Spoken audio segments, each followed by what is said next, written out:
Mr. Hat, may I please be excused from class? Well, Carl. Yes. You hear me? You go to... Hack. You go to... Hack. You... Have a great day.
Hello and welcome everybody. My name is the Shy Hat, that's me, and this is HackerFrogs.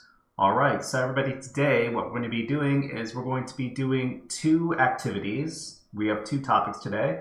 Our primary topic is going to be HackerFrogs After School Web App Hacking Basics Part 3. If you have not joined in any HackerFrogs Web App Hacking workshops before, you can always go over to the YouTube channel and catch all of the previous ones at the Shy Hat channel, which is just over here. I will leave the link in the description in case you need it. And we are live. All right, so the first thing we're going to be doing today is we're going to be taking a look at web app hacking. Specifically, we're going to be solving some of the challenges over at the Natas CTF game. And then afterwards, we're going to be taking a look at the CrowdStrike incident that happened last week. I think it was on Thursday or Friday, and it's been all the news up until right now. People are still talking about it, and we're going to be taking a look at that from an OSINT perspective, that is gathering information from open sources, that is LLMs and other publicly available sources such as Google search or Wikipedia. All right, so first of all, what we're going to be doing is Web App Hacking Basics Part 3. So let's take a look at what we learned in the previous workshop. So in the previous workshop, we learned about the following web app hacking concepts. So we learned about the HTTP referrer header, more specifically the referrer header, but we also talked about a lot of other HTTP headers. This header is misspelled on purpose and contains the value of a complete or partial address of the web page that is making the request. It is often used for analytics or logging. The HTTP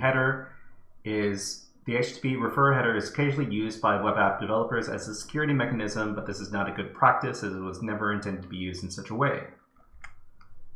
Next, we talked about the HTTP cookie header. HTTP cookies are commonly used as a security mechanism that allows users to maintain an authenticated user session to a website. So basically, it is because of HTTP cookies that we are able to log into websites and maintain sessions. Previous versions of the internet did not include cookies, and thus this was not possible. In short, HTTP cookies allow users to log into websites, but since cookie values can be modified by the user, proper care should be taken to ensure that valid cookie values are not predictable or easily guessed. Anytime you have a cookie value that is predictable or easily guessed, maybe the value of the cookie is something that is a number that is iterable, such as the value 1. So maybe an increasing number from 0 to 9. That is a very bad thing. If it is true or false, that is also a very bad thing because that kind of value can be easily guessed. We also took a look at some source code analysis. Source code analysis is the process of analyzing the code of a piece of software with the goal of deeper understanding regarding its function. So in the last session, we took a look at some levels in the Natas CTF where we were able to see the source code of the web page that we were interacting with, and thus we were able to identify some security flaws in doing so. It is a common technique used in software security testing, but it requires the software source code be readily available. So there are two types. Well, there are three types of security testing out there. There is what is called black box, where you access the application as if you were trying to attack it, but you do have no idea what the application does, and you have to kind of figure it out for yourself. There is what is called gray box testing, where you are provided with some of the source code for the application, but probably only the front-end code, and you were able to make some determinations using that code after analysis. And there is what is called white box testing, and white box testing is where you have access to all of the source code that comprises the application, and you're able to analyze the entire code base in order to make assessments as to how safe it is. So this is source code analysis. And we also talked about URL parameters. URL parameters are variables attached to the end of URLs, and they're often used to send search queries to web servers, but they can be used to retrieve other data as well.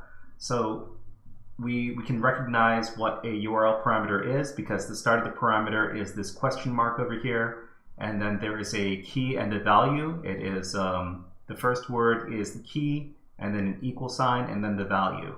If there's more than one URL parameter with a URL, you will see that they are separated by the and or ampersand symbol over here. And that ties into local file inclusion. Local file inclusion is a web app vulnerability where arbitrary local web server files can be accessed through a web interface. All right, so we're going to start off where we left off. We're going to pick up rather, and it's going to be the Natas CTF, and it's going to be this level over here, Natas 8. Let's navigate there right now. If you are new to the Natas CTF, I will provide the password for this particular level so you can join in with us. Okay, so when you arrive on this page, and I don't think I can make this font any bigger. Right, so the login window is it's going to stay the same size. I can't make this bigger, unfortunately, but it's going to have a username field and a password field. So this is what in web app terms, this is called basic authorization. This is the most primitive form of login available to people, to web pages rather. So right here we have to supply a username, and the username is always going to be equal to the level number, and in this case it's Natas 8, so the username is going to be Natas 8. And then the password is going to be the password that I just supplied in the chat. So just paste that in and then click on sign in.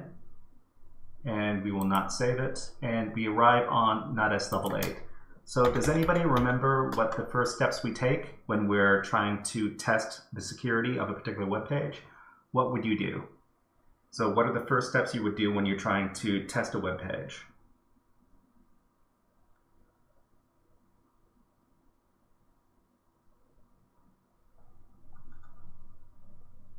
Okay, so Notes Minutia says view the page source. GX000 just subscribed with Twitch Prime. Thank you very much, GX000, our longtime supporter. Let's see. So wrap the flag. Wrap the flag says view the SC as in source code. Okay, that is good advice. Notes Minutia also said the same thing. View the page source. So what we would do is use the keyboard shortcut Control-U to view the page source, and inside the page source for these Natas CTF challenges from the beginning up until the end of the header, this is not code that we need to concern ourselves with. Okay, but we have let's see, form method post, input secrets. Input name equals secret. Okay, so this is the code for the button over here. When we click on the button, it's going to send a post request, and then we've got our view source link over here, which leads to the source code for this particular challenge. All right, so that's some good information. So we can get out of here, and we have this input secret field right here. We can input test for this particular field, and we can click on submit, and then it says wrong secret. So how would we get the right secret? Well, the answer is this right here, view source code. So this link leads to the source code for this particular app. So let's open it up in a new tab. So when we open this up in a new tab, we're going to see the code that is being used inside this app right here. And can anybody tell me what kind of code this is? So we can tell this is written in a particular language. If anybody can identify this language, please speak up. And GX000 says it's bad code. Well, okay, it's bad code, sure, no problem. GX000 says should never use PHP short tags. Okay, so this is what GX000 is talking about. These are PHP short tags, and this is PHP because, as far as I know, only the PHP language uses these kind of kind of brackets to begin their code and end their code, and then we have a function over here. Okay, so we have a variable first. It is encoded secret, and it's equal to this this hex value, hexadecimal value. And then we have a function that is being used, and the function is called encode secret. Encode secret with secret as the argument over here. And then it's going to, this is the function that is being run when we encode a secret. But since this is a nested list of functions right here, it's going to go from the inside to the outside. So what it does is it runs this function right here, base64 encode, and then it takes the result of that, and then it runs this one, which is string reverse. And string reverse does exactly what you would expect. It basically takes a string and it runs it from the end to the beginning. So in this case, it would be nr. So return would be nruter instead of return. So string reverse happens, and then the result of that is going to be binary to hexed. So that is the binary equivalent is going to be turned into hexadecimal. So we can guess that after all of these functions have been run on this secret, then it's going to look like this. And then inside of the web page, when we submit whatever it is we're submitting in our post request, if encoded secret, which is this, okay, is equal to if encode secret, so rather if the result of encoding the secret is equal to this, which is basically whatever plain text is being sent after this function is run in it. If it looks like this, then we're going to get the password for Natas 9. Otherwise, it's going to print wrong secret. Okay, so if anybody's confused as to what's going on inside of this code, please type in the chat, and we'll try to address your concerns. Otherwise, let's take a look at. I have a little chart over here that talks about what we're doing. So what we need to do in order to figure out what the original secret was is we need to reverse all the operations that happened inside of that code right there. So we've got an original operation, which is bin to hex, which means take the binary bytes and turn them into hexadecimal. So the reversed operation for bin to hex is logically hex to bin. Take the hexadecimal input and then output binary output. Okay, so after that we have string reverse, which is printing whatever it is out backwards, and the reverse of that is exactly the same thing. And then the final operation, or the final original operation, was base64 encode, which is take whatever input there is and then turn it into base64 string. And the opposite of that is to do base64 decode. So take the base64 string and then decode it back into its original form, whether that is a string or a bunch of bytes or something else. Okay, so how are we going to determine what the original string was?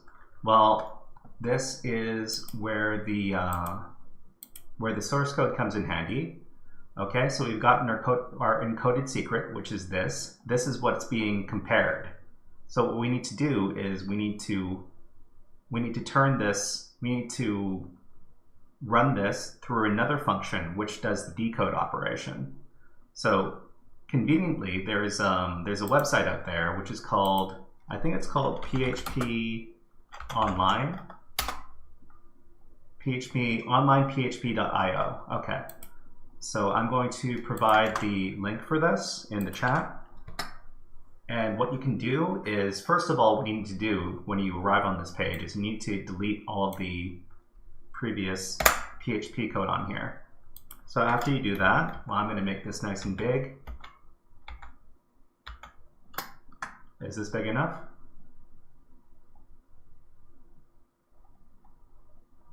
Okay. So we can, what we can do is we can paste in PHP code in here, and we can run operations in here as if we were actually running PHP on our system. So this is really convenient because it lets us do things nice and quickly. All right. The next thing we need to do is we need to copy over the code from the challenge page. So we can go over here and we can copy from the beginning to the end. Actually, I think we only, so we're going to copy everything, but we only need a portion of it. So we're going to go over to our online PHP and we're going to click off of the ad, and then we're going to paste in all of our PHP code over here. Okay, so what we're going to do is we're going to get rid of all the code from here, from line 9 until line 16. Wrap the Flag says, I can't log into Natas 8 with the password. Okay, so you need to make sure that your username, your username has to be Natas 8, and your password has to be, let me grab the password for you. And your password has to be this. And I'm just going to send off that message right now. So Wrap the Flag, please look in the chat for the username and the password. So if you can't log in, let us know if you can't log in with these credentials. Okay, so after you've deleted all this, we're going to rename some of these variables here. So we're going to encoded secret. We're going to call secret, and we're going to give this just this right here. So this is the secret that we need to decode, and then we're going to run function over here, and the function, we're going to rename this function from encode secret to decode secret. So decode secret is going to take the secret variable as its argument over here, and then we're going to reverse all of this stuff right here. So what do we need to replace over here? We only need to replace two of these functions. And if you remember, we need to replace bin to hex with hex to bin, and we need to replace base64 encode with base64 decode. Wrap the Flag says it worked. Thanks. Oh well, I'm glad to hear that that it worked. Now you can participate with us. That's great. Okay, so we're gonna go back. So remember, we have to, since this is we also need to flip the order of the functions. So base64 decode has to go at the end over here. So we're going to go base64 decode, and we need to put a underscore there, and we need to replace base64 encode at the beginning here with hex to bin. So hexadecimal, hex to bin. So these are all PHP functions that are built in, so you don't have to worry about importing anything. So after we've done this, we need to print out the result of this function, decode secret, and that's going to be right here. So it's going to be print. Let's see, print decode secret, and then we need to supply the variable secret. Okay, so this should work. So now that we've created the function that decodes the secret, we're going to run this file. So we click on execute code, and this is the result. Okay, so this is the string that the application is looking for. So let's copy this, and for everybody who is following along but doesn't want to write this code, I'm going to provide the password in chat. And for everybody who wants to just run the code themselves, I'm going to copy the code and put it in chat. Hopefully the format doesn't get all messed up. Okay. And let's run this. Let's solve this. Let's solve the level. So copy the password. Go back to Natas level 8, and then input secret. We're going to paste in our secret here, and then click on submit. Okay, it says access granted. The password for Natas 9 is this right here. So I'm going to provide the password to everybody in chat, and I'm going to make note of the password in my own notes.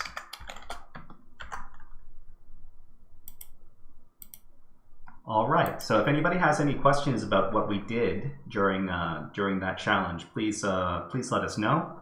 Right now, I'm going to, just for fun, I'm going to redeem my little video called Hack the Planet. Hack the planet! Hack the planet! Shut up and get it. And GX000 says, you wouldn't believe the PHP code I found in an API endpoint today.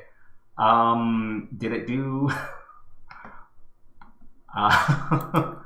I've seen some pretty gnarly stuff out there. GX000. I'm wondering, what did you find?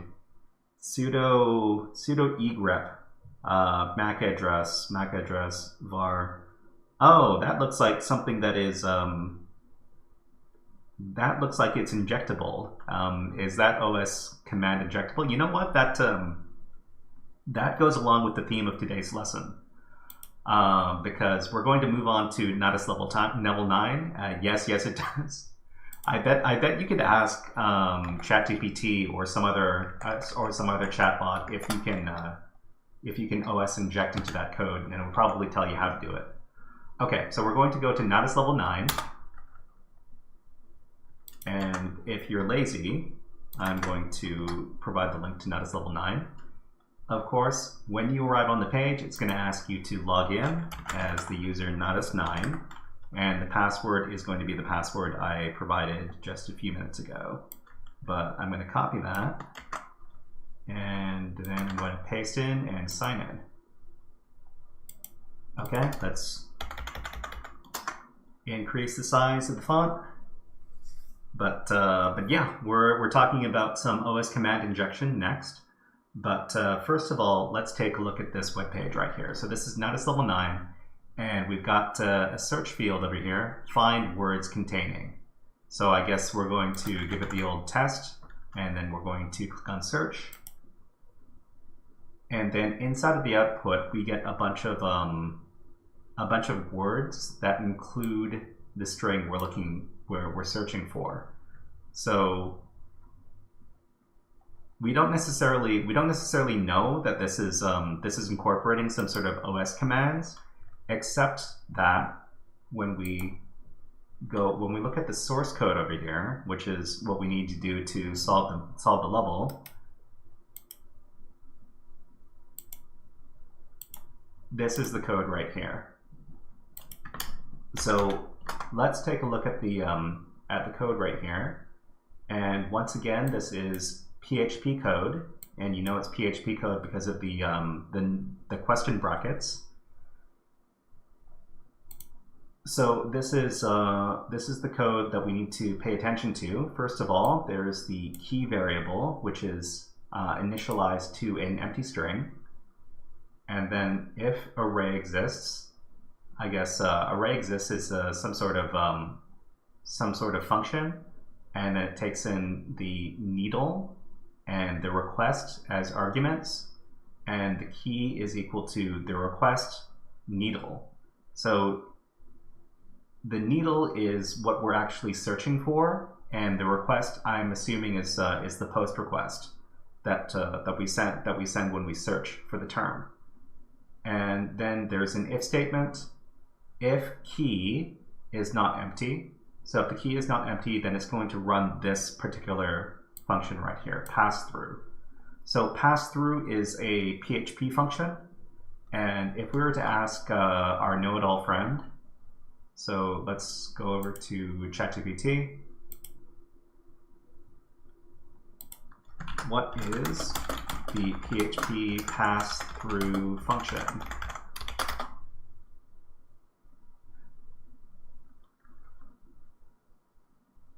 Okay, so it's going to tell you that the pass-through function in PHP is used to execute an external program and display raw output directly to the browser or the calling script's output stream.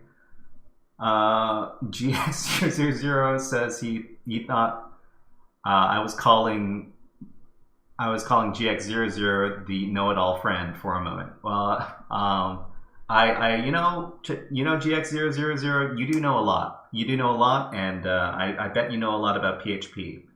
But ChatGPT, you might be able to ask ChatGPT about a few more things.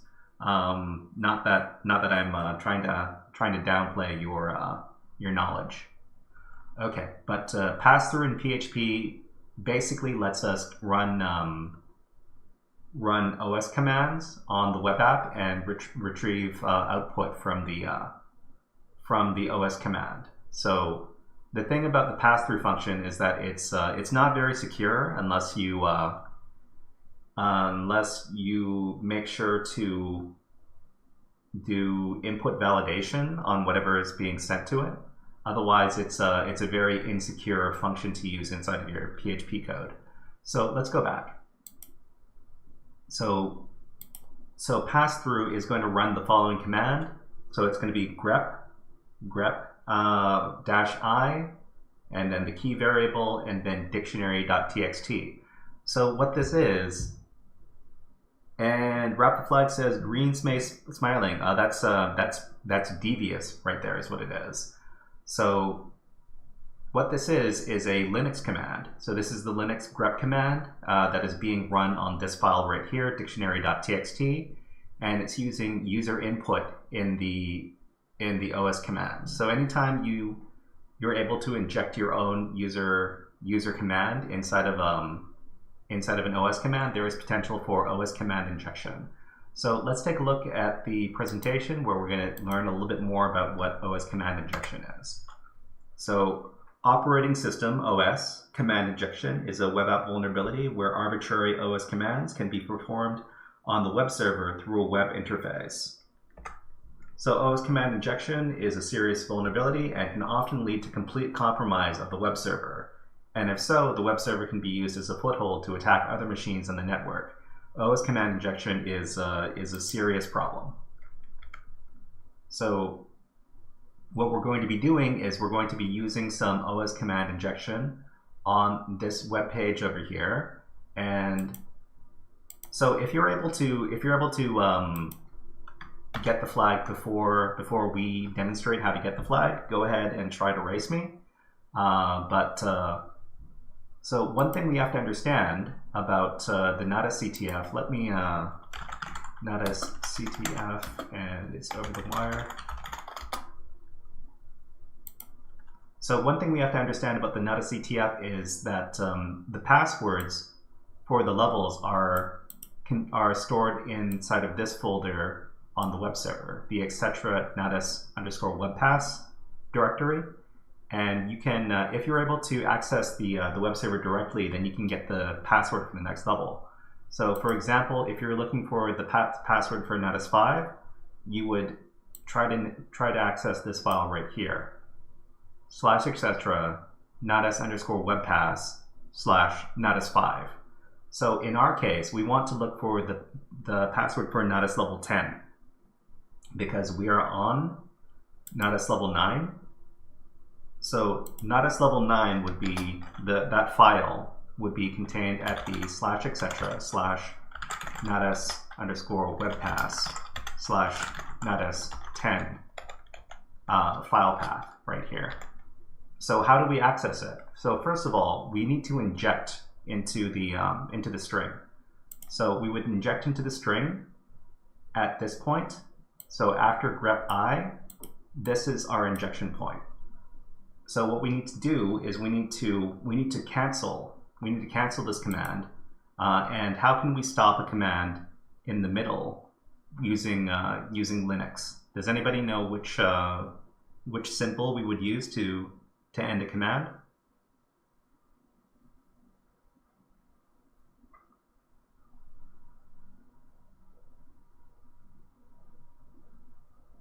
So inside of Linux, we would use the semicolon. So I'm sending a semicolon in chat, and the semicolon is how we end a command. And then for OS command injection, after the semicolon, we're able to supply whatever command we want. So let's go over here. So over here, we're going to begin with the semicolon to end the previous command, and then we're going to use the cat command to read the password for the next level. And another thing we can do after we send the cat command is that we can send the hash symbol. And what the hash symbol does is that it comments out whatever code or part of the code that is going to be executing next. So let's take a look at the chart. So we're using the following command. So semicolon cat this file right here, and then we end off with the hash symbol. So number 1, the semicolon terminates the command, and then the cat command reads files, and then number 3, this is the file path to the Natas 10 password file over here. And finally, number 4, the hash symbol nullifies anything that follows. So, whoops. Okay, so what we're doing is we run this part, and then we just end that command, and then we run our own command, and then this part we're commenting out. Okay, so let's run the OS command injection over here. So I will copy this into the chat for anybody who wants to use this over here. So just click on search, and then we are going to get the password from the next level right here.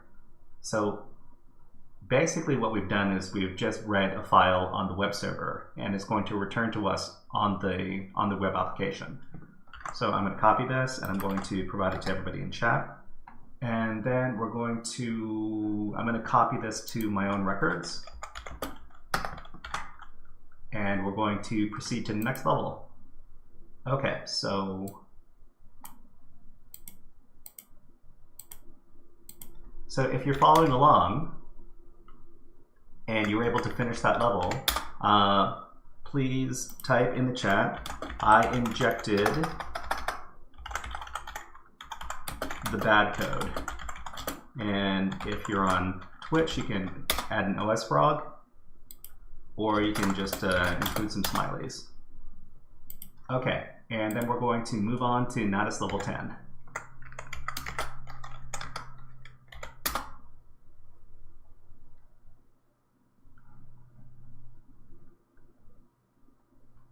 So as usual, for Natas level 10, we need to use the username Natas10.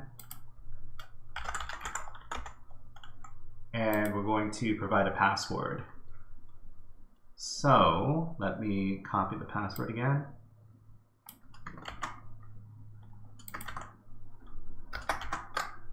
And we're going to sign in.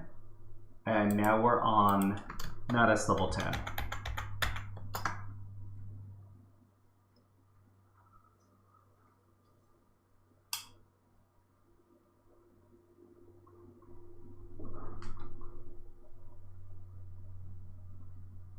Okay, so we see here that Natas level 10 has the following message on the landing page. For security reasons, we now filter on certain characters. All right, so we see here that we can do the same thing essentially. So we're going to test, and it looks like the code is running very similarly to the previous level. So we're going to go back, and we're going to view the source code. So inside the new tab over here. So we see here that the code over here is almost identical to the previous level. Let's make this a little bigger, except that there's an if statement over here. So if preg match these different characters over here, and it compares it with the key, and then it's going to print input contains an illegal character. So if we try to include this character, or this character, so there's only 3 characters included in this filter right here. So what we cannot do is we cannot use this character. So if we include this character in search, input contains an illegal character. If we try to use the pipe character and do the same thing, it also contains an illegal character. And if we try to use the ampersand, it's going to say that input contains an illegal character. So we can't use these characters when we're interacting with this web app. So what can we do? Does anybody have any particular idea as to how to get around this filter? So the idea is basically the same. We need to access the password file directly on the web server by using OS command injection. But we have to work around the filter that is in place. So the filter doesn't allow these 3 characters.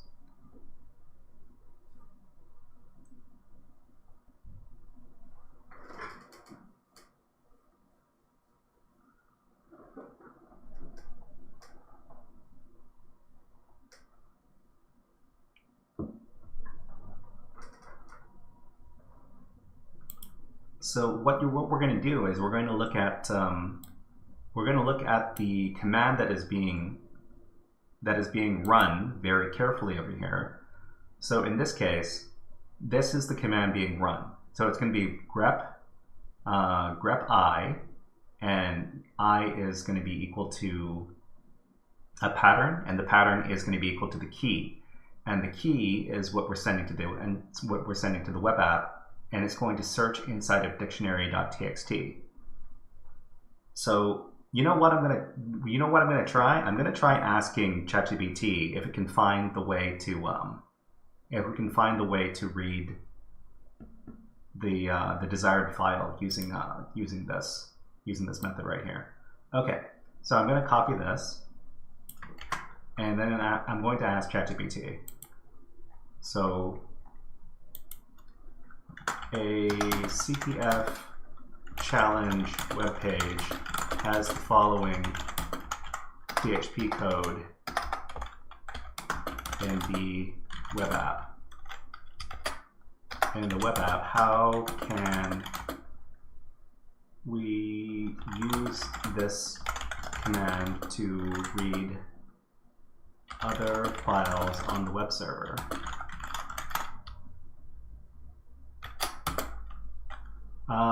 Note that we cannot use the following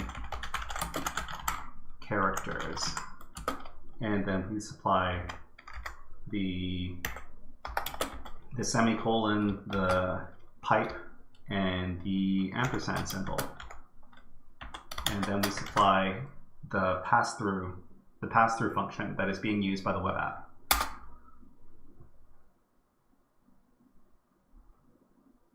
Okay, so I get the feeling that that ChatGPT has seen this particular challenge before, because what ChatGPT says is that to read other files in the web server using the given pass-through command without using the characters, you can exploit the grep command itself. Here's how you can manipulate the input to achieve this. So it says that the grep command can read input from files specified as additional arguments. By manipulating the key parameter, you can append additional file paths to the command being executed. Okay? So what we can do is we can add an additional file name to be searched by grep right here. So let me explain how this works. Okay, so back over at my presentation, Okay, we're going to be using the following injection string. So it's going to be A, and then we're going to point at the Natas password file path over here. And once again, we're going to be using the hash to quote out everything.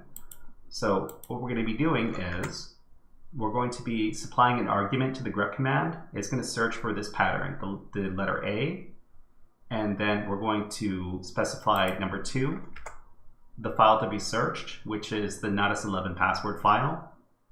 And then number 3, we're going to supply the hash symbol, which nullifies the thing that follows after. So in this case, we're looking for the letter A inside of this file right here, which is the password file. And we're going to comment this out. So it's only going to be grep I and then A and then the password file. And this part is going to be left out. Okay, so we can go back to the web app and we're going to do A and then etc.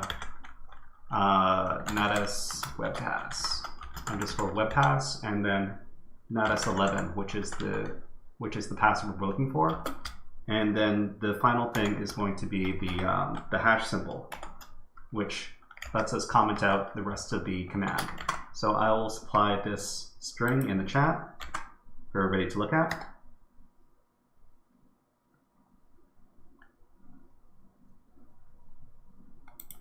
Okay, so we're searching for the letter A, and wrap the flag says I got it with dot star. So I think dot star refers to every character, and that's probably the better way to do it. Honestly, that's the better way to do it. So we're looking for the letter A inside of this file. When we hit search, then the password appears because it contains the letter A. So in this case, because it contains the letter A, we're able to find it. If it didn't contain the letter A, then it wouldn't return anything. So wrap the flags method is probably better. So we can do dot star, so which is everything, and then we can do the same thing.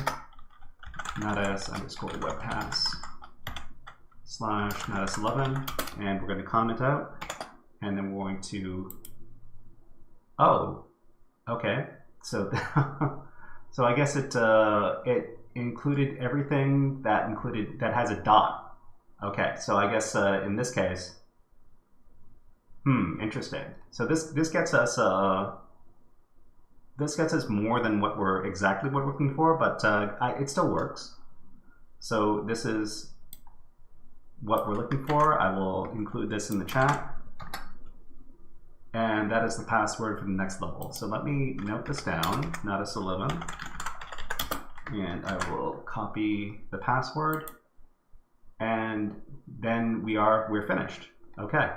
So to celebrate, let me take a look at what we have for redeems we can do.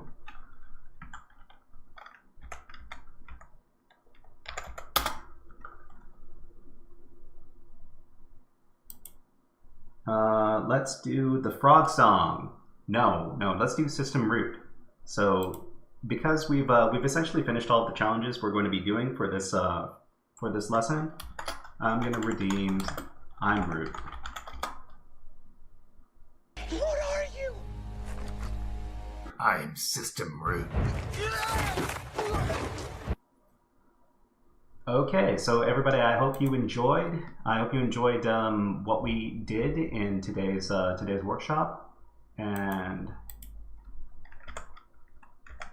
what we did was OS command injection. So OS operating system command injection is a web app vulnerability where arbitrary OS commands can be performed on the web server through a web interface. So it can often lead to complete compromise of the web server, and if so, the server can be used as a foothold to attack other machines on the network.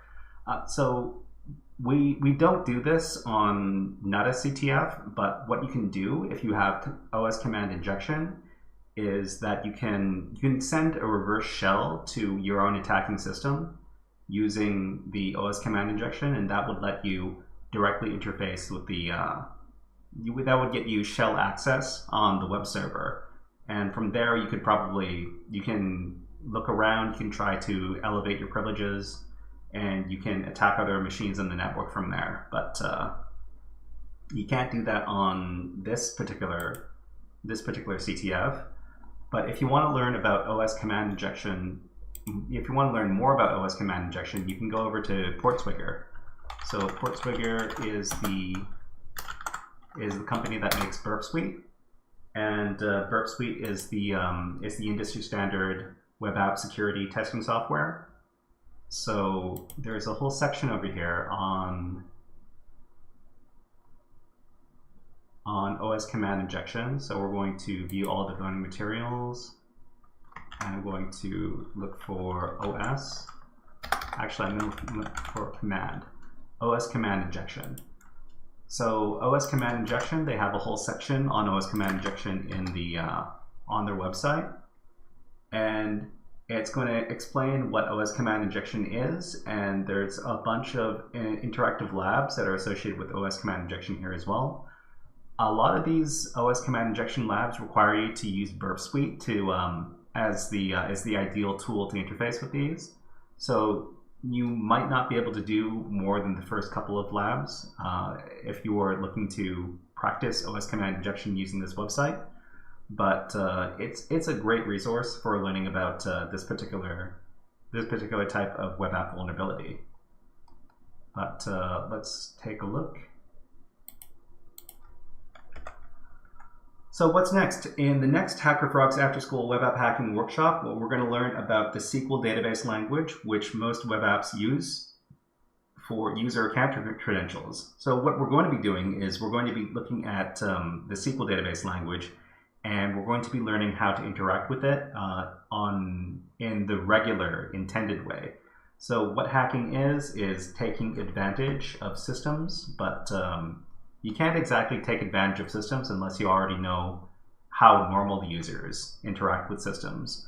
So the resource we're going to be using is this. It's going to be the SQL Murder Mystery.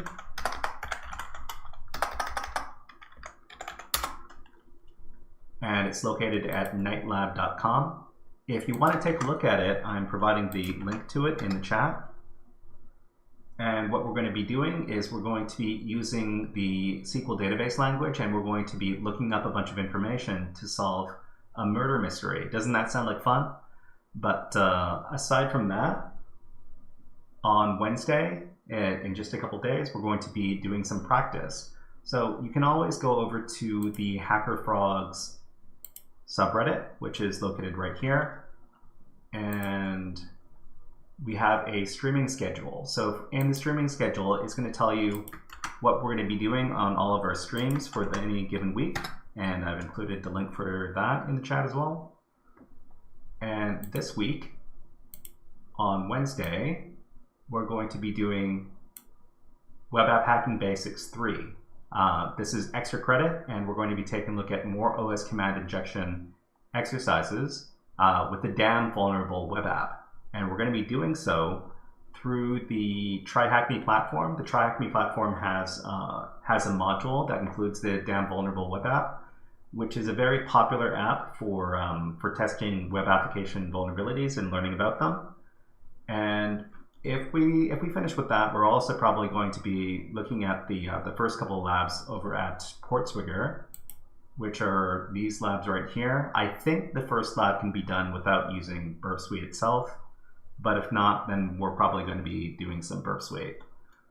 All right, so everybody, thank you very much for coming for this portion. If you're only here for the workshop portion, then thank you very much for coming. But otherwise, what we're going to be doing is we're going to be switching up into our secondary topic.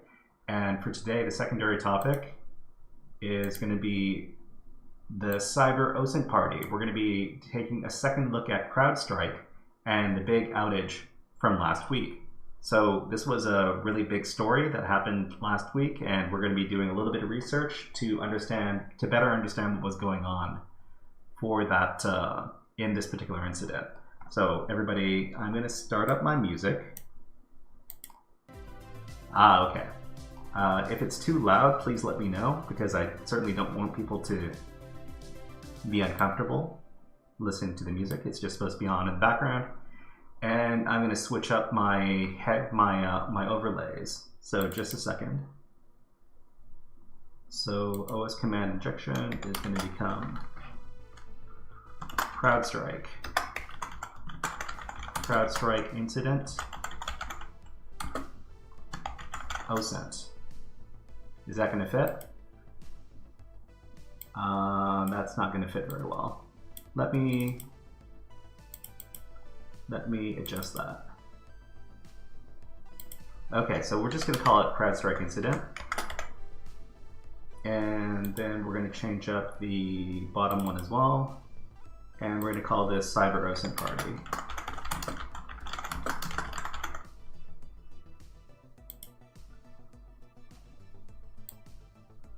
So if anybody was affected by the CrowdStrike incident, please let us know inside the chat. If it prevented you from taking a flight, or if it prevented you from withdrawing money from the bank, or if it inconvenienced you in other ways, like at work. If you were the IT person who needed to fix the servers in order for the servers to not crash, please let us know in the chat. Because I know a lot of people were affected by this incident. What we're going to be using to keep track of the questions we want to ask for this particular exercise, we have a file over at the HackerFrogs GitHub, which is this right here. And what this has is all of the information that we gathered from the previous session looking at CrowdStrike. And then we have a bunch of new questions that we want to answer in this new session. Okay, so if you take a look at the file, let me start editing this. So we took a look at CrowdStrike a few weeks ago, about a month ago. Yeah, almost a month ago. And we determined that CrowdStrike has, it provides cloud, workload, and endpoint security, threat intelligence, and cyber attack response services. So CrowdStrike essentially, it has a bunch of different applications that help secure against cyber attacks. And it was one of these tools that caused the big problem over the weekend last week. So where are their offices? They're in Austin, Texas, in the United States of America. Let me confirm if this is the case. Where are the offices for CrowdStrike? And there's this great little website over here that lets you chat with two chatbots at the same time, so you can compare their answers. And that's going to be at this website right here. Okay, providing the link in chat. So what we want to do is we want to go to the Arena tab right here, which is Arena side by side. We can include two chatbots to compare, and I'm going to compare Claude 3.5 with ChatGPT.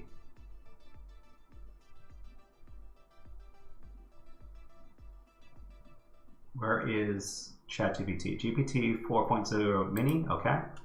And we're going to be able to see the answers from both of these chatbots side by side. We're going to ask the question, where is CrowdStrike's office located?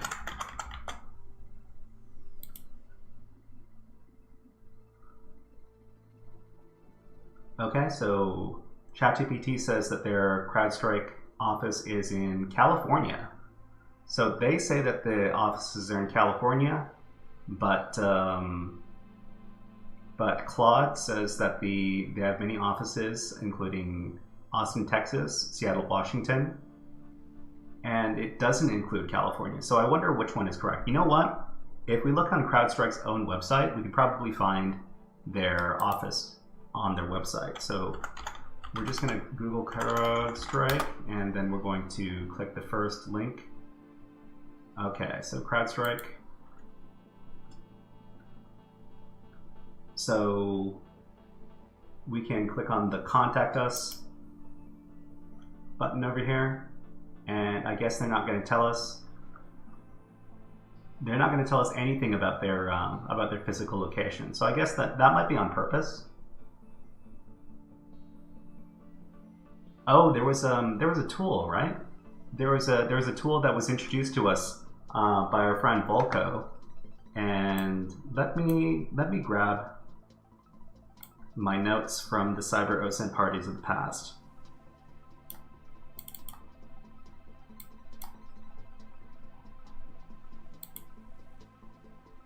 So our friend Volko provided us with this link right here, and this link is a business lookup, which is provided by the Washington State government. So right here we can click on business lookup, and then we can look up the business name CrowdStrike. And I'm going to click on Not a Robot, and then I'm going to search. Okay, so we've got CrowdStrike Financial Services and CrowdStrike Holdings. So what is the official name of this company? Let's take a look. I'm going to clean up my tabs a little bit because I don't need all these tabs.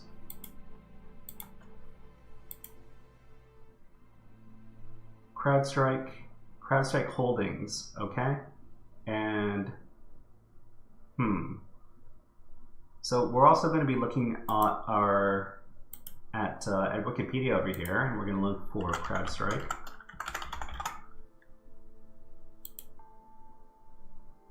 Okay, and the name listed over here is CrowdStrike Holdings Inc. So we're going to go back to that business registry. So CrowdStrike Holdings Inc. is what we're looking for. So I'm going to click on that. And the problem here is that it doesn't tell me where they're located.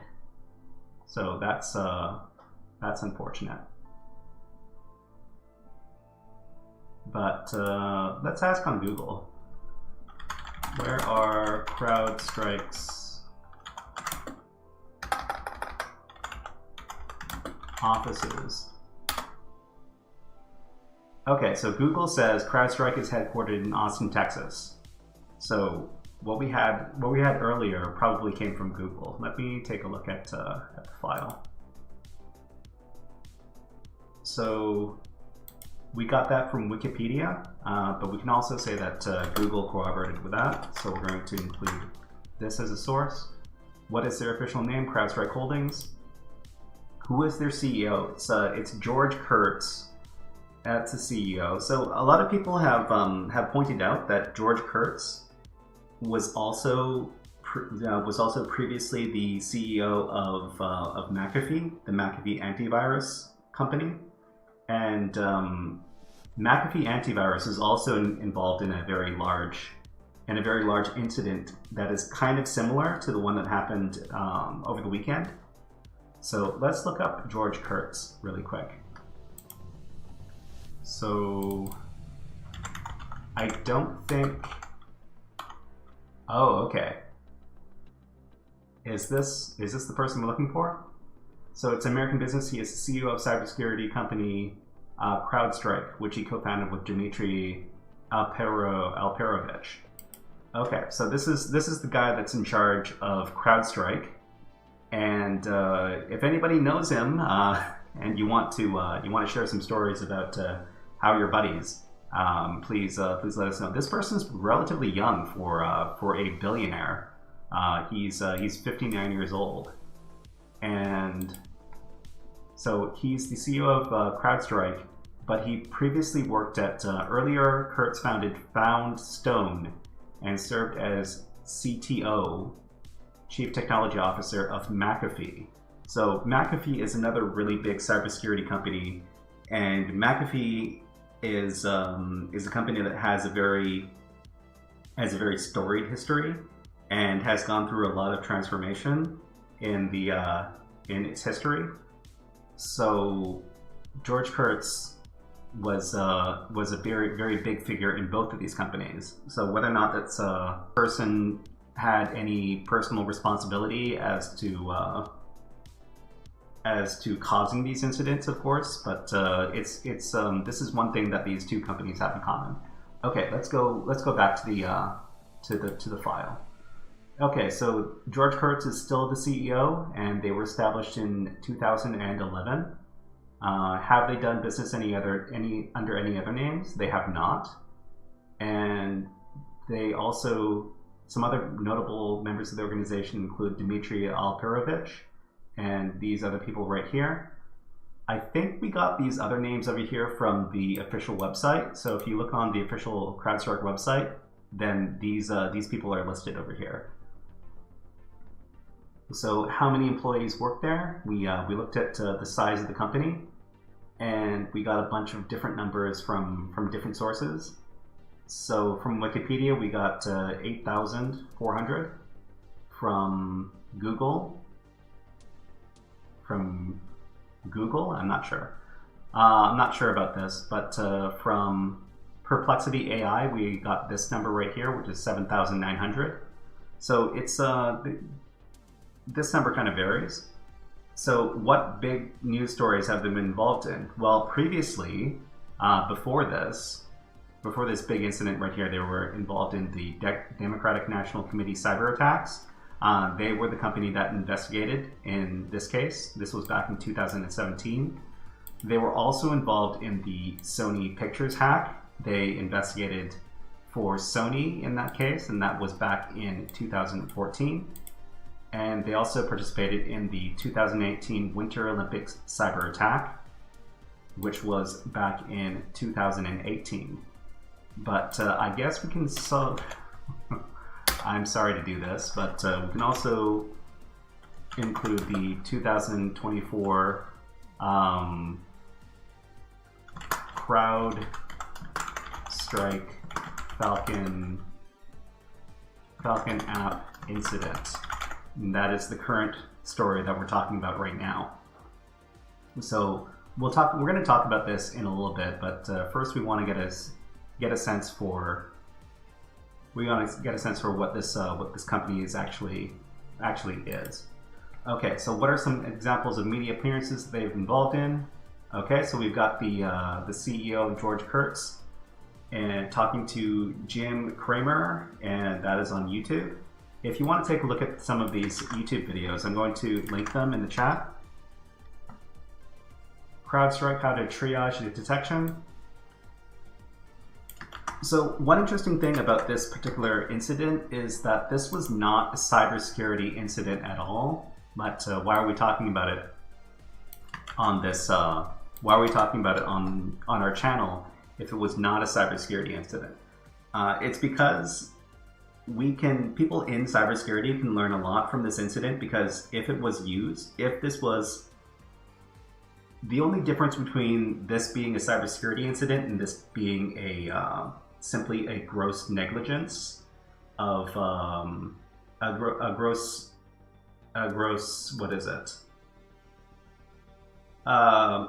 error on the part of a software engineer or whoever was assigned to update their software, is that one case would be an accident, and the other case would be purposefully introducing a bug that introduces this fatal flaw into thousands, hundreds of thousands, millions of different computer systems. So that's the difference between this being a cybersecurity incident and this not being a cybersecurity incident. Okay, and we have all of their official, their social media accounts over here. If you want to take a look at the file we're editing and take a look at that, you can. And now we're going to talk about the CrowdStrike 2024 incident. And I guess in parentheses, we're going to include the name of the software that failed in this case, which is called Falcon. Okay, so the research date is today. What happened? Okay, so there's a neat little article over at Wikipedia, which we can look at. And CrowdStrike 2024 incident.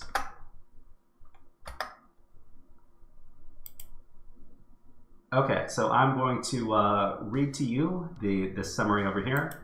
It says, on 19th July 2024, so was that was Friday. Yeah, that was Friday. Okay. So on Friday, American cybersecurity company CrowdStrike distributed a faulty update to its security software that caused an estimated 8.5 million computers running Microsoft Windows to crash and left them unable to properly restart. This caused what is called the largest outage in the history of information technology and historic in scale. The outage disrupted daily life, businesses, and governments around the world. Some of the industries affected included airlines, airports, banks, hotels, hospitals, manufacturing, stock markets, broadcasting, gas stations, and retail stores. Government services such as emergency services and websites were also heavily impacted. The worldwide financial damage has been estimated to be at least 10 billion US dollars. Within hours, the error was discovered and the fix was released, but because affected computers had to be fixed by hand, outages continued to linger on many services. So there are probably a lot of servers that are still affected by this particular outage. And let's talk a little bit about what happened. So essentially, CrowdStrike produces a suite of security software products for businesses designed to protect computers from cyber attacks. The Falcon Sensor product, which is CrowdStrike's vulnerability scanner, installs an endpoint sensor at the operating system kernel level on individual computers to detect and prevent threats. Patches are routinely distributed by CrowdStrike to its clients to enable their computers to address new threats. So the problem was with this particular product, the Falcon Sensor, and because the Falcon Sensor operates at the operating system kernel level on the computer, because this particular application had a bug in it, because it was operating at the kernel level, that means the entire system crashes when the application crashes. So that's essentially what happened. So I'm going to update the file over here. So CrowdStrike's Falcon Sensor product, which is installed at the kernel level of Windows OS systems, received an update with buggy code, which caused the program to crash because the app operates at the kernel level of the OS. The patch, the app crashes the system when it fails. Okay, so that's what happened over here.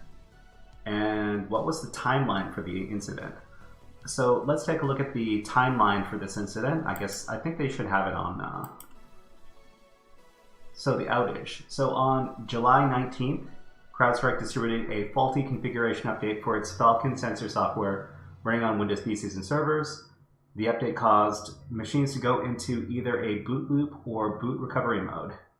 Almost immediately, Windows virtual machines on the Microsoft Azure cloud platform began rebooting and crashing. And at 6:48 UTC, Google Compute Engine also reported the problem. The problem affected systems running Windows 10 and Windows 11 running the CrowdStrike Falcon software. Computers running Mac OS and Linux were unaffected, as were most personal Windows PCs. However, similar problems affected Linux distributions in April 2024. So CrowdStrike reverted the content update at 5:27 UTC, and devices that booted after the revert were not affected. At 7:15 UTC, Google said the CrowdStrike update was at fault. Within hours, CrowdStrike CEO George Kurtz confirmed that CrowdStrike's faulty kernel configuration file update had caused the problem. At 9:45 UTC, Kurtz confirmed that the fix was deployed and the problem was not as a result of a cyber attack. Okay, so this happened over the span of a few hours, but the problem was that because the fix to this particular problem involved accessing the affected servers physically, that meant that the remediation process was very long. So let's I'm gonna keep track of the timeline. So July 19th, and over here. So this is when the bug was discovered. And next.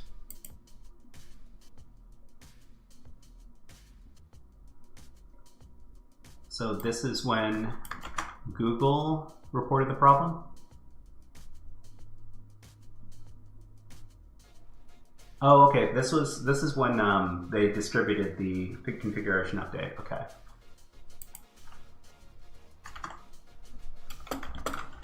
Google reported the problem. This is not when the bug was discovered. The bug was introduced. Okay, next.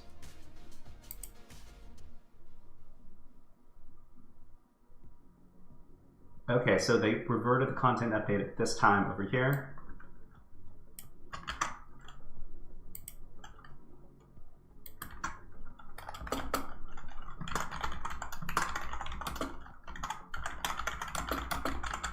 All right. Okay, so next we're going to talk about how many systems were affected. So let's see. According to the Wikipedia article over here,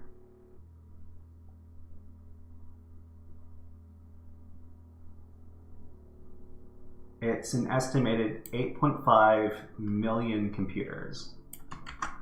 So this is according to Google. And let's include this here. So Google says 8.5 million computers, and we're going to ask the chatbots about this.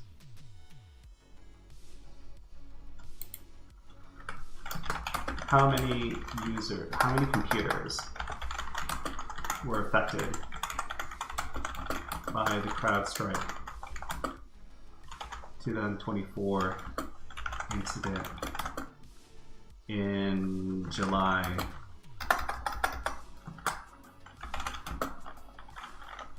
of 2024, and we're going to send this. ChatGPT is probably going to say that it doesn't know.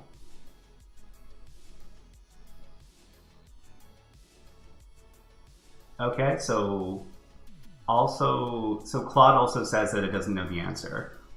So we're going to try a couple of other models and see if they have up-to-date information. So maybe we'll ask Gemini. So Gemini is Google's chatbot. So we're going to ask Gemini. I'm not too sure which one. It's got to be the one of these. So Gemini, and the other one we'll ask is, I don't know too much about these other chatbots, but we're gonna ask, we'll just choose one. How about this, how about this one over here, Quinn? Okay, and we'll ask the question, how many were affected in the 2024 CrowdStrike incident that happened in July 2024. Okay?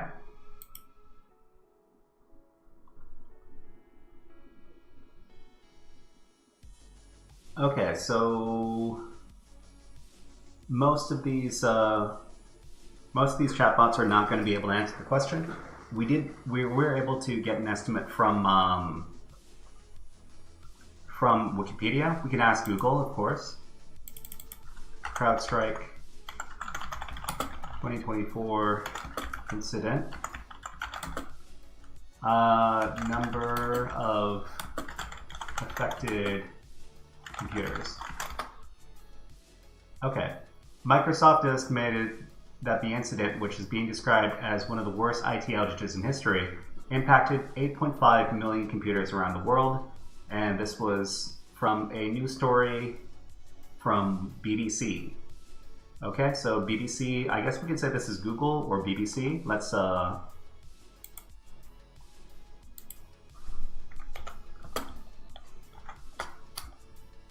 just say that BBC. Okay, what was the cause of the bug? All right, so this is an important question. What caused the bug? So can we get that answer from, well, the bug was caused by an update. Let's dig a little bit.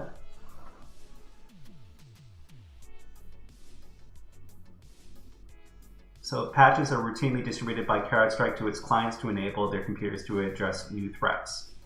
Okay, so it was an update to their Falcon sensor product. Okay, so we can list that as the cause. That's not the page I'm looking for. I'm looking for this one. So it was an update to the Falcon sensor application. Okay, so how was the situation resolved? So the situation isn't fully resolved, but how do we... So the situation resolved by CrowdStrike. CrowdStrike rolled back its update after... So what time is this? Bug was introduced at this time. It was rolled back at this time. So after 90 minutes, it looks like about 90 minutes. So 27 minus, that's 18, an hour and 18 minutes. After 1 hour, 18 minutes of rolling the patch out. Okay. That's interesting. So, also, anyone looking to manually uninstall the patch needed to boot the server in safe mode, which requires physical access to the computer, to the system, and is time-consuming. Okay, so I guess there were a lot of IT people who were manually fixing the computers that were affected by this bug. It would have taken a really long time. Although the fix for this from what I've seen, isn't necessarily very complicated. It's just time consuming because you have to boot each one of these individual servers into safe mode to remove the update files. Okay, so what was the aftermath of the incident? So in this case, we're looking at I guess we can look at the Wikipedia article for the aftermath over here. So the outage. So an update to the configuration file responsible for screening named pipes. Channel file 291 caused a logic error with the Windows sensor client, causing affected machines to enter the blue screen of death with the stop code page fault in non-paged area, indicating an error caused by a page fault. So the remedy is to boot into safe mode or Windows recovery environment and delete the sys file that starts with this file name right here, with the timestamp in this particular directory. So it's basically just deleting the file that is associated with the update. So not a very difficult fix. So the impact. This is what we're looking at right now. So let's just read this out. Outages were experienced worldwide, reflecting the wide use of Microsoft Windows and CrowdStrike software by global corporations in numerous business sectors. At the time of the incident, CrowdStrike said it had more than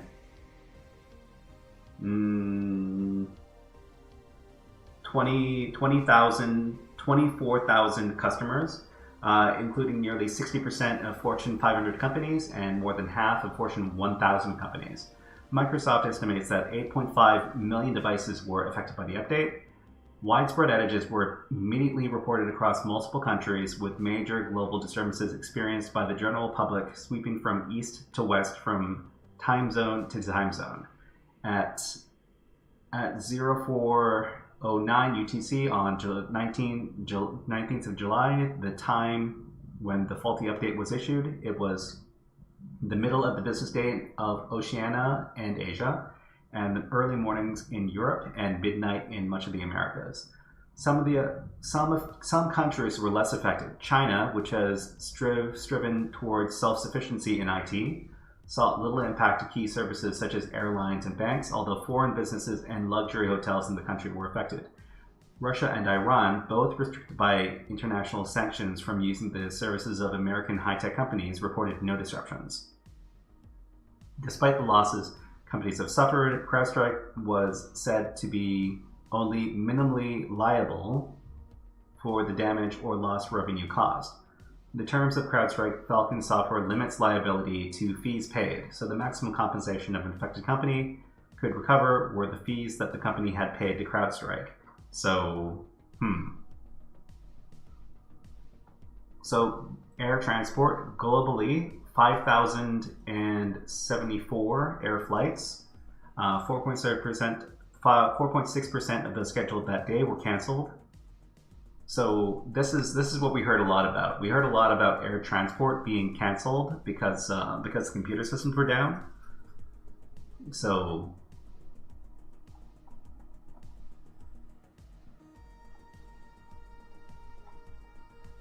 finance, right? So Microsoft and CrowdStrike stocks fell as a result of the outage. CrowdStrike's stock fell over 11% on 19th of July, though Microsoft was down less than 1%. So one big problem with pushing out a faulty update that basically bricks a bunch of it's not really brick, but it's which basically incapacitates the computers of your customers, is that you're going to lose a lot of reputation, as far as a lot of reputation, a lot of goodwill. Although CrowdStrike is a very well-known and previously well-loved company for investigating a lot of famous cybersecurity incidents.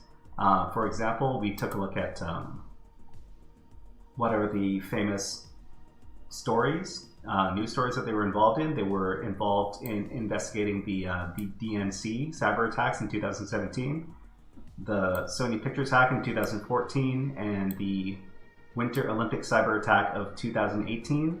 Unfortunately, because of this incident, a lot of a lot of their goodwill has been lost in the business community and in the cybersecurity community.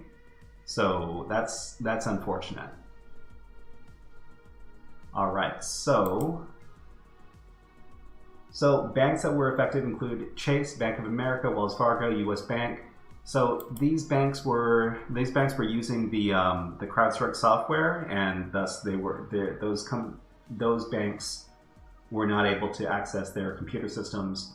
I'm guessing for much of that day, they probably were able to get most of their systems back up by the end of the weekend, which is today. And a bunch of governments were probably using the same kind of software, and they were affected. Ground transport, healthcare. I heard a lot about hospitals not having their computer systems knocked offline as well. So retail, so a lot of point of sale computer. Well, a lot of retail outlets are reliant on computer networks because they run their point of sale applications, which lets people pay, and people aren't able to pay by card, and in some cases they don't want to pay by cash only because it's not integrated into their system anymore to not have an electronic copy of whatever they're processing through their system. So some places just closed and they weren't able to do business. Okay, so what was the question that we're trying to answer there? So what was the aftermath of the event? Several industries, including airlines, financial companies, I guess we could call them banks, hospitals, and retail outlets were not able to do business due to what would we call this? Due to reliance on computer networks and connectivity. Oh, that's not how you spell connectivity. Connectivity. Okay.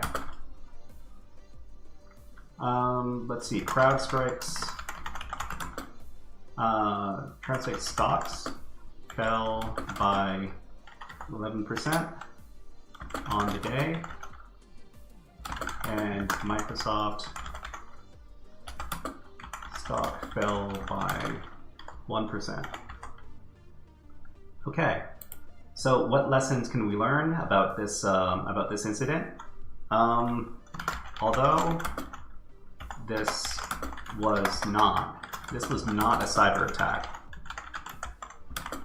it shows that that reliance on apps that function on the kernel level of the OS can be very vulnerable to supply chain attacks, such as a malicious update. So the problem here is that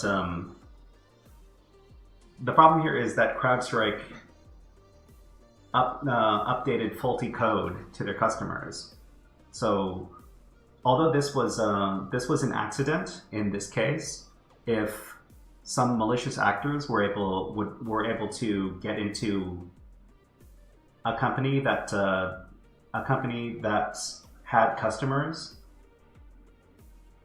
well, with the very wide, if they got access to a company with a very wide customer reach, such as CrowdStrike over here, and they too were dealing with an application that worked on at the kernel level, like CrowdStrike Falcon Sensor.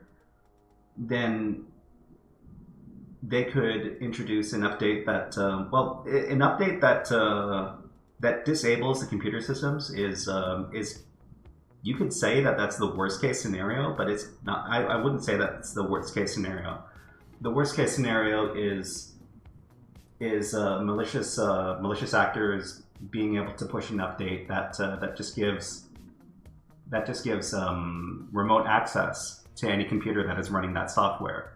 So, for example, if the Falcon Sensor update was not something that crashed the computer, but was some sort of update that allowed backdoor access to anybody who wanted to access a system that was used by one of their customers, then it could impact the security of any of the systems that was running the software, and the impact really depends on how many customers are running that software. And in CrowdStrike's case, it was 8.5 million computers.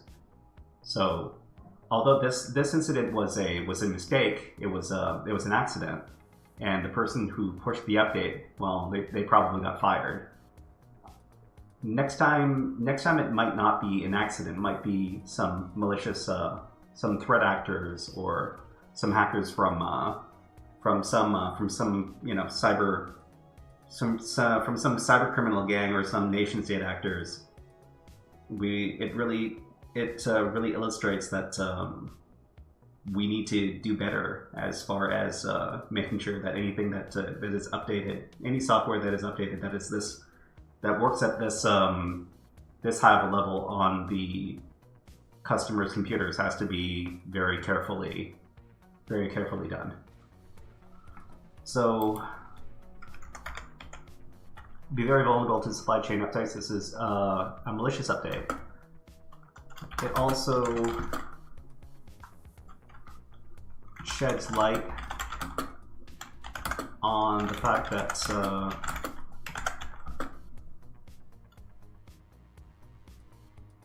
any piece how do I word this? Any piece of software that operates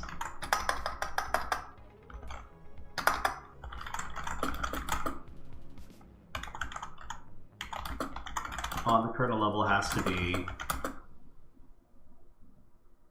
carefully thought out before allowing it to be installed. So a lot of people also talk about anti-cheat software. So there's anti-cheat software for a lot of different games. A lot of different games that people play.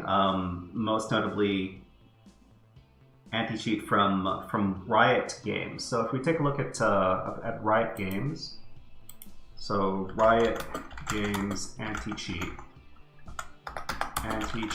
kernel. Kernel, how do you spell that? Kernel. Okay.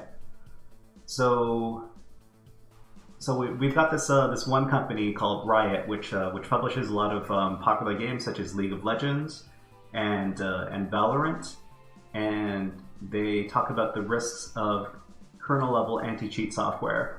So anti-cheat software basically allows the system to monitor whether or not cheating software is being run on a computer, and if so, it'll alert the game server that this person is that this user is trying to cheat, and then it'll boot them off and boot them out of the game. But because it works at the kernel level, it has control over the entire system, and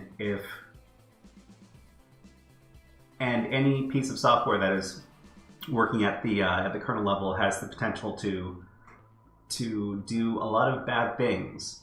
For example, if a lot of people accuse Riot of installing spyware in its anti-cheat software, and I guess you could say that the anti-cheat software working at the kernel level is able to monitor everything that's happening on the system, which technically qualifies as a type of spyware. But you could, because we trust the company that is installing this kind of software on your system, then we say that it's okay. But in fact, a lot of antivirus software also works at the kernel level, because the antivirus software has to monitor all the programs that are running on your computer. And if for some reason we were to suspect the antivirus companies of doing something malicious, then that would also be a really big concern. For example, that's one of the reasons people distrust Kaspersky antivirus. So Kaspersky antivirus is a very popular antivirus solution, and also because it's an antivirus solution, it runs at the kernel level.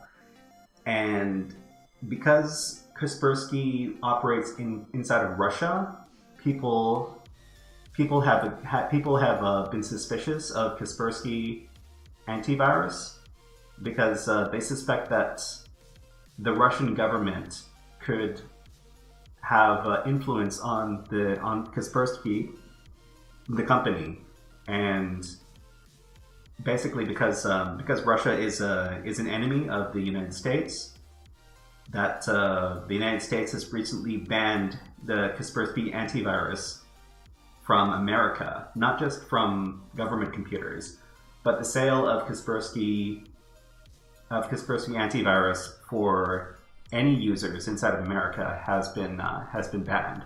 So maybe we can look this up real quick. Kaspersky American ban. The Commerce Department last month announced the ban of sale and provision of Kaspersky software in the United States, citing national security concerns. The U.S. officials have claimed that the Russian government can use Kaspersky's popular antivirus software to surveil Americans through hacking or data collection. And this is related because we're talking about software that runs at the kernel level, which most antivirus software does, and also CrowdStrike Falcon sensor we could also call a sort of antivirus software or antivirus adjacent. It also monitors systems for any suspicious activity, but we trust CrowdStrike, or at least we did. But Kaspersky is no good in the eyes of the American government. Sorry, I've got a crow outside looking at my bird feeder, and I don't want it to come over. sorry about that, everybody. Hold on, I gotta chase the crow away.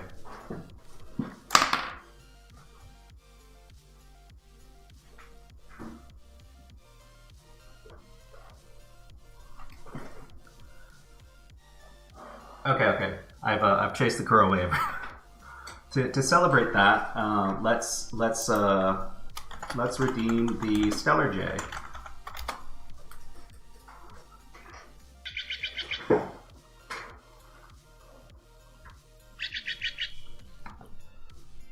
But yeah, that's why this is important. This is an important story because we're talking about important software that runs at the kernel level, and the implications of a possible supply chain attack involving such a company and such software. All right, so everybody, if you enjoyed that our talk about Kaspersky, about CrowdStrike, then please take a look at any of our other videos talking about similar subjects. We've got our previous lives located at the following link over here. And again, we're going to be running another stream on Wednesday, and on Wednesday we're going to be taking a look at web app hacking basics, extra practice. We're going to be taking a look at OS command injection over at Try Hack Me. where they host this this module on the Damn Vulnerable web app. And for a secondary topic, we're going to be looking at a couple of historical hacks. We're looking at the WannaCry ransom attack, which happened back in 2017, I'm going to say. Was it 2017 or was it 2016? Let me look that up real quick. WannaCry. So it's a 2017 ransomware attack. It also made a huge celebrity out of the person that that found the fix for this particular ransomware attack. We'll be talking about that, and we'll be talking about a historical hack called the Slammer Worm.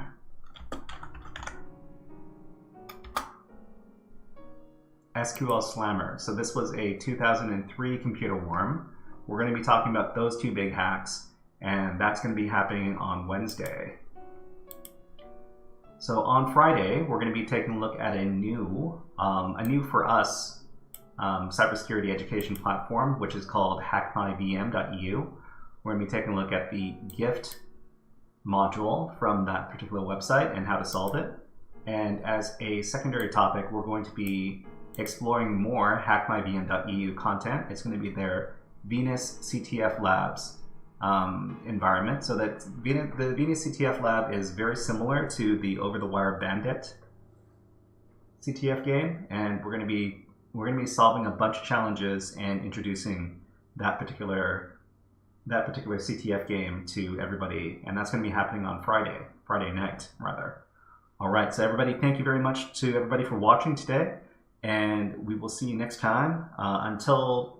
Until Wednesday, our next stream. Have a great day, have a great week, and we'll see you next time.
You got it! You got it! Have a great day.